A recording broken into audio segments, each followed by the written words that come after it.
Hello, happy June. I am live. It is the end of another month, and this was a very special month because it was my first month being full-time in my business. So prior to June, I was working full-time in corporate America while running my business full-time, it felt. But June was my first full month as an entrepreneur running City Girl Savings full-time. So very happy about that. Now, since it's month end, it means time to review my money, my budget, my spending, my savings goals for the month. So let's get started. Really quick, if you're new to me or City Girl Savings, hello and welcome. I'm Rhea, founder and finance coach of City Girl Savings, and I help women create and stick to realistic budget plans. And every month at the end of the month, like clockwork, I go live sharing my money, budget, spending results for the month to encourage you to kind of look at your money in the way a budget coach would, but also to hold myself accountable to my actions with my money, budget, and spending. So I've been doing this for years and I will continue to do so. So let's get into it.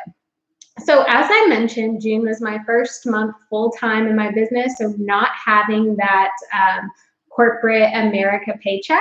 So income was a little bit different this month. I did make more than I expected to, which is always a plus. But from a spending perspective, I spent more than I originally budgeted. In fact, I even spent more than I made in the month. Now, I don't have credit card debt or anything like that. So when I spend more than I intend to or more than I have coming in, it means that I'm using my savings to cover those costs. So for my categories, my savings category, even though I was taking money out of savings to cover some of these expenses, I did end up saving more than I originally planned. And that's because I had some extra money coming in. It's also because in the City Girl Savings community, we're doing the 4-week summer savings challenge. So I was already planning on saving a little bit extra, but with the additional income coming in, I was able to put more in savings, which helped offset some of that extra money that was going out. My housing category, business as usual, I spent exactly what I intended to. Personal bills was a lot higher for the month of June. My puppy, or he's not a puppy, he's 4 years old, my dog Milo had an ear infection. So we had to get him to the vet to get him all checked out. We had to pay for his medicine, and then he had a follow-up appointment. All of that cost a lot of money, so that skyrocketed my personal bills category. I also, now that I am a full-time entrepreneur, have to pay for my health insurance out of pocket.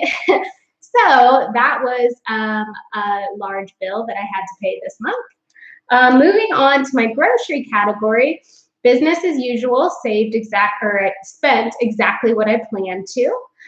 Transportation. So I was actually over budget in transportation this month. Typically, I fill my car up once a month. In the month of June, I filled up twice, but I also had some parking expenses. So one thing that I found now that I'm, a full-time business owner is that if my boyfriend wants to meet downtown, if one of my girlfriends wants to have lunch somewhere in the middle of the work week, well, I can go. But you have to pay for parking when you're in downtown Austin. So that increased my originally intended amount for transportation. Not too high, but definitely over. Meals out category.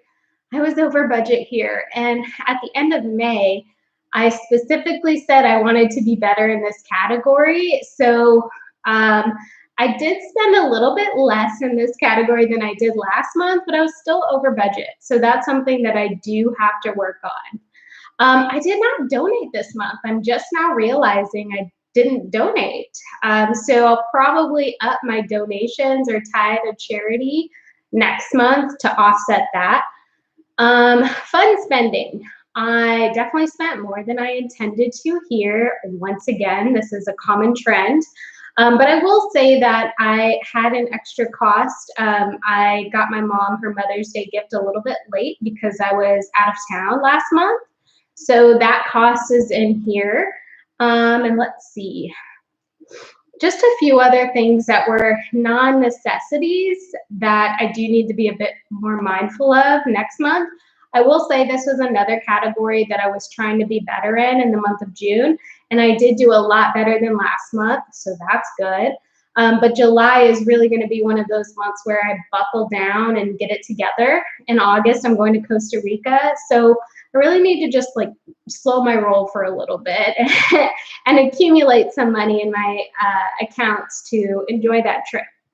As far as like my goals, so I did contribute more than I expected to my Roth IRA, but I will say I did not contribute the max this month. So that's something I'm going to try to make up over the next month, and at least by the end of the year, make sure I'm maxing out my IRA to the fullest extent. So the good thing about Roth or IRA contributions is you don't have to do it, every single month. You can do it in a lump sum. You just have your time throughout the year to make sure you can max it out.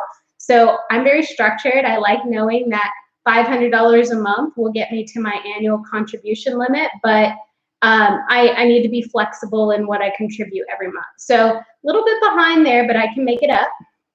And finally, I did put some money away for Costa Rica, so I'm excited about that. All in all, June was not a terrible month. Definitely much better than May, but definitely not as good as I expected it to be. So that's something I'm going to be more mindful of moving into July. I hope this encourages you to look at your own budget and spending for the month, and I will see you soon, definitely at the end of July. Have a good one.